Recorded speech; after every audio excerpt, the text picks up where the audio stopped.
Dans le paysage politique camerounais, dominé depuis des décennies par des figures masculines, une voix s'élève avec calme et détermination, celle de Hermine Patricia Tomaino Ndamjoya. Les femmes leaders ne doivent pas se mettre des limites. Juriste de formation, députée, maire, chef de parti, entrepreneur et désormais candidate à l'élection présidentielle de 2025.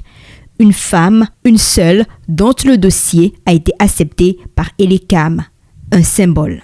Fille du terroir Bamoun et épouse de feu Adamou Ndamjoya, icône du pluralisme politique, elle n'a jamais vécu à l'ombre d'un nom. Très tôt, elle s'illustre par son engagement dans les luttes pour la démocratie dès les années 1990. Membre fondatrice de l'Union démocratique du Cameroun UDC, elle va gravir tous les échelons jusqu'à en prendre la tête après le décès de son époux en 2020. Elle est l'héritière d'une vision, mais surtout la dépositaire d'un combat personnel. À l'Assemblée nationale, elle se bat depuis des années pour les libertés publiques, les droits humains et l'équité territoriale.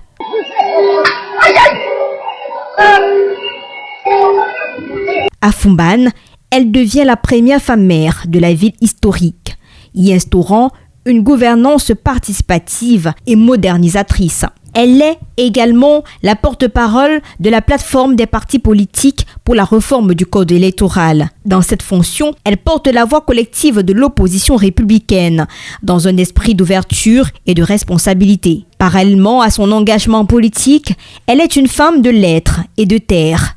Ses plantations de café dans l'Ouest nourrissent des centaines de familles et son engagement dans les filières agricoles montre que développement et leadership féminin vont de pair. Elle ne demande pas le pouvoir pour l'avoir, mais pour le rendre à la nation.